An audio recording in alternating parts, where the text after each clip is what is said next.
शबर शबीर गाजी मुझे अलविदाई बचड़ा। शबर शबीर गाजी मुझे अलविदाई बचड़ा। शबर शबीर गाजी मुझे अलविदाई बचड़ा। शबर शबीर गाजी परदेस में हवा का, परदेस में हवा का, परदेस में हवा का थी वही जुदाई बचड़ा। शबर शबीर गाजी मुझे अलविदाई बचड़ा। शबर शबीर गाजी मुझे अलविदाई बचड़ा।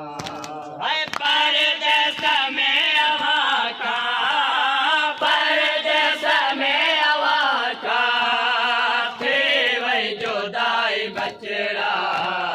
शबर शबीर गाजी मुझे अलविदाई बचड़ा। शबर शबीर गाजी मुझे अलविदाई बचड़ा। शबर शबीर गाजी मुझे अलविदाई बचड़ा। शबर शबीर गाजी मुझे अलविदाई बचड़ा। अरमान मुझो कनता अर्शे आई फर्श गड़ जे। अरमान मुझो कनता अर्शे आई फर्श गड़ जे। मातम करती मोजो, मातम करती मोजो सारी खुदाई बचड़ा। शबर शबीर गाजी मुझे अलविदाई बचड़ा। शबर शबीर गाजी मुझे अलविदाई बचड़ा। शबर शबीर गाजी मुझे अलविदाई बचड़ा। शबर शबीर गाजी मुझे अलविदाई बचड़ा। भारत आवा सबने के देन बजी मातया को। भारत आवा सबने के देन बजी मातया को।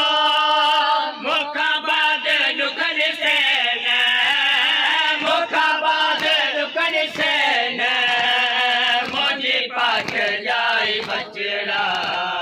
शबर शबीर गाजी मुझे अलविदाई बचड़ा। शबर शबीर गाजी मुझे अलविदाई बचड़ा। शबर शबीर गाजी मुझे अलविदाई बचड़ा। शबर शबीर गाजी मुझे अलविदाई बचड़ा।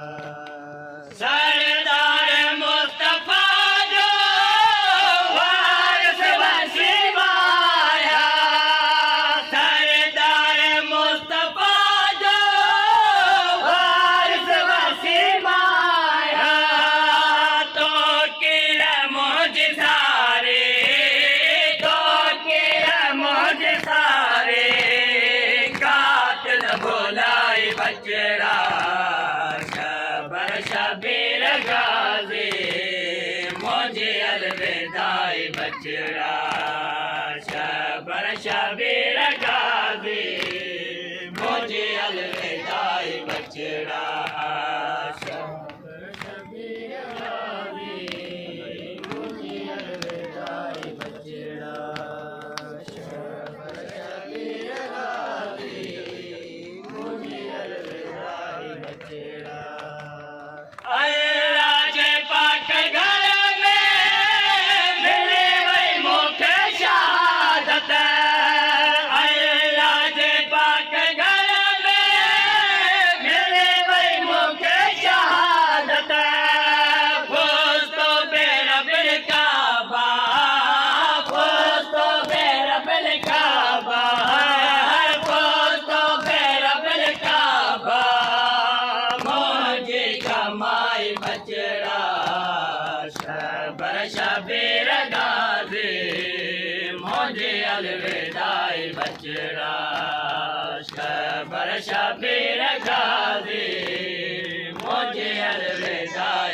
बचड़ा शबर शबीर गाजी मुझे अलविदाई बचड़ा शबर शबीर गाजी मुझे अलविदाई बचड़ा मुश्किल कोशा जो हासिल हुयो मेरे आखिरी है मुश्किल कोशा जो हासिल हुयो मेरे आखिरी है मौलाए मुझे कातिल है मौलाए मुझे कातिल है मौलाए मुझे कातिल ज़ैनब दुखाई बचड़ा शबर शबीर